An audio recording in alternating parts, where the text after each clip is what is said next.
Olawoyin. I am a graphic artist and a web developer by profession. My question is in line with what you just said now. It is about apostasy in Islam. And based on what you said, if I heard you clearly, you said that if any person is to be killed, a Muslim that comes out of Islam, it should be in an Islamic state. That means that anybody that comes out of Islam in an Islamic state should be killed. Did I get you right, sir? I want you to make that very clear.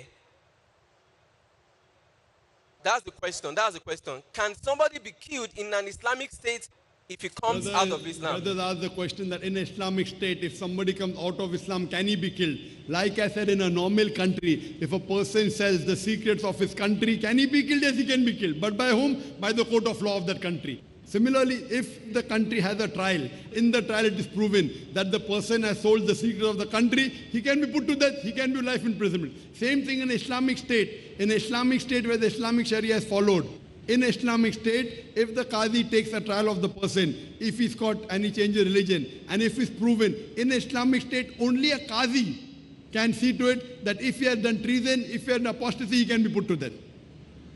Thank you. Thank you. May we have the next questioner, next brother? State your name, your profession, and then you can put forth your question. Good afternoon.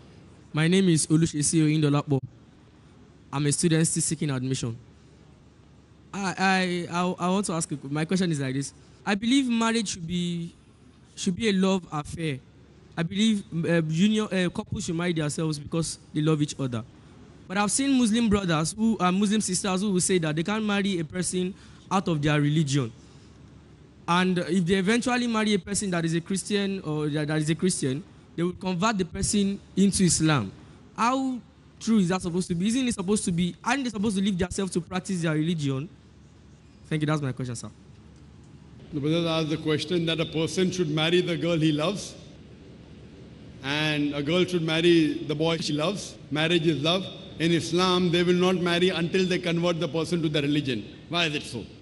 The reason is Allah says in the Quran in Surah Baqarah chapter 2 verse number 221 that do not marry a mushrika, do not marry an idolatress, a non-Muslim lady until she believes. A Muslim lady, a mu'mina, who's a believer, she's much better than a mushrika even if she allows you. A Muslim girl, even she may be a bondwoman, she may be a slave woman, she's far better than a girl which may be the richest girl in the world, which may be the most beautiful girl in the world. She may be a queen. Because a Muslim woman who has faith is far better than a non-Muslim who does not have faith.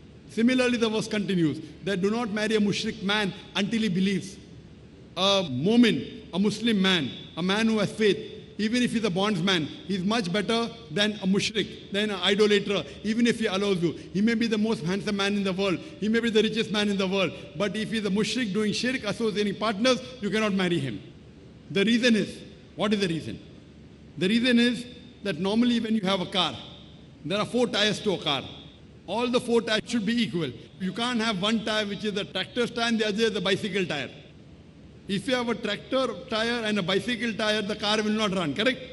All should be equal. So in Islam, when we believe that a person who does shirk, he will not go to Jannah, he will not enter paradise. And if you love the person, how would you want your beloved person to go to hell? So if I love a girl, and if the girl is mushrik and if